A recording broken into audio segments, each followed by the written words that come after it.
Ako, personally speaking, I expect the defense to do everything they can to exonerate the Vice President.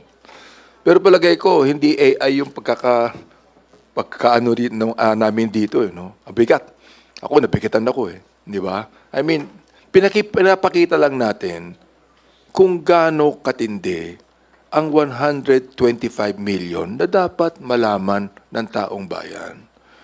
Pinapakita po natin dito, how can the office of the Vice President withdraw 125 million?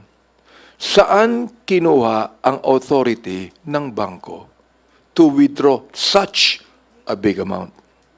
Ngayon lang po ako nakakita ng ganong klaseng amount. Kung yan, hindi nilagay sa bags yan.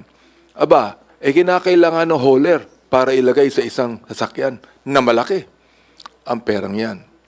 Now, the question again is, okay, sinabi na po ni Congressman Drilon na hindi organic itong si Colonel Chica sa OVP. Sinabi na natin na si Miss Acosta ang talagang special disbursement officer. Bakit hindi siya?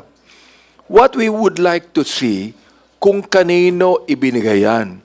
Sa akin, I maintain my position na yung pinagbigyan yan, ghost. Ngayon, kung hindi ghost yan, ay ipakita. Nasaan si Piatos? Nasaan si Andy Lim? Kung hindi ghost yung mga taong yan, kung hindi mga multo yan, ilabas nila rito para malaman natin.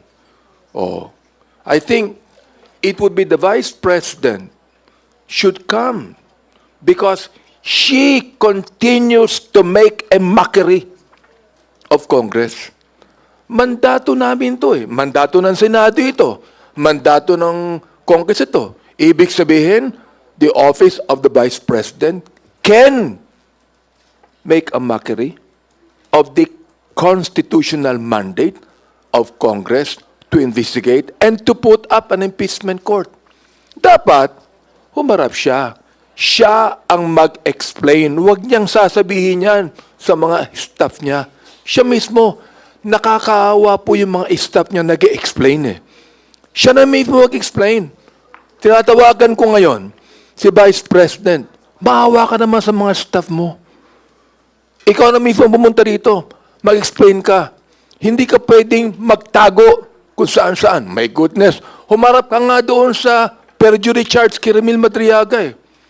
Humarap ka din doon sa charge ng kapatid mo eh. Tapos hindi ka harap sa impeachment court.